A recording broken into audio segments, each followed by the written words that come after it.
और बीजेपी की सरकार बनी, देखिएगा कितने बिजली के बिल आएंगे, देखिएगा किसानों के साथ कितना अन्याय होगा।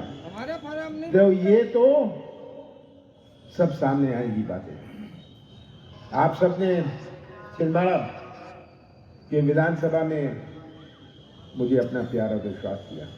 आगे की चुनौती भी बहुत जबरदस्त है कि वे सोचते हैं छिंदवाड़ा की सातों सीटें जीत गए।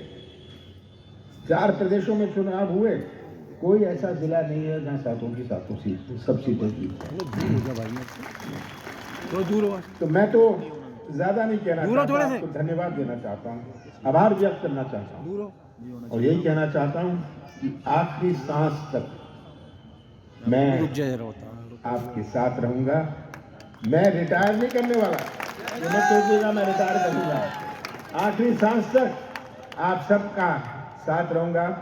छिंदवाड़ा को हम मिलकर आगे बढ़ाएंगे, छिंदवाड़ा को मिलकर विकास का एक नया इतिहास बनाएंगे और फिर से हमारा छिंदवाड़ा का झंडा सबसे ऊंचा लहराएगा। पर आगे का रास्ता भी बहुत लंबा है। सबसे बड़ी चिंता मुझे नौजवानों की भविष्य की है। आज के नौजवान में एक तड़प है, वो ठेका नहीं चाहता, कमीशन नहीं चाहता, व्यवसाय का मौका चाहता है, वो अपने हाथों को काम चाहता है। ये नौजवान हमारे छिंदवाड़ा का निर्माण करेंगे भविष्य में। कैसा निर्माण होगा अगर इनका भविष्य अंधेरे में रहा। हमारी माताओं और बहनों ने कितने प्यार से इन्हें पाला पोसा है और आज ये नौजवान भटक रहे हैं। ये सबसे बड़ी चुनौती है। मध्य प्रदेश में 1 करोड़ नौजवान बेरोजगार है।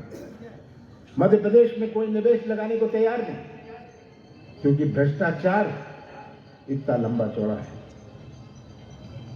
इतना भ्रष्टाचार है। मैंने तो पूरे प्रदेश को देखा, छिंदवाड़ा में तो फिर भी हम थोड़ा बचे हुए हैं। बहुत सारी चीजों से हम बचे हुए हैं क्योंकि उनको मेरा डर है। पर बाकी जिलों में जाओ, अब सुनता हूं पैसे दो काम लो। नितिन गडकरी जी, देवेंद्र फडणवीस जी, स्मृति ईरानी जी सब यहाँ आए, लेकिन छिंदवाड़ा के कांग्रेस कार्यकर्ता ने साबित कर दिया कि यहाँ कोई सा भी बड़ा नेता है, यहाँ सिर्फ और केवल कमलनाथ जी ही एक इकलौते नेता है। साथियों, जैसा कि आप जानते हैं कि अगले 2.5-3 महीने में लोकसभा का चुनाव होने जा रहा है, तो आज मैं आप सबके बीच में आया हूं आपसे निवेदन करने।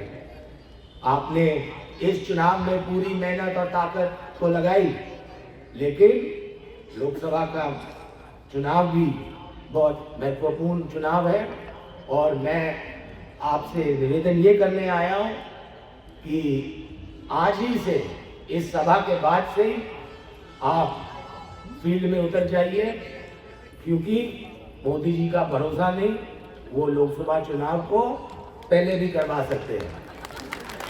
तो आप सभी से निवेदन करता हूं कि अभी से लोकसभा की तैयारी में आप जुट जाइए और आप मुझे ये संकल्प आप लेके जाएंगे। पिछली बारी हमसे लोकसभा में चूक हो गई थी, इस बारी हमें लोकसभा में एक ऐतिहासिक जीत हासिल करनी है। लोकसभा चुनाव में हम भारतीय जनता पार्टी से बदला लेंगे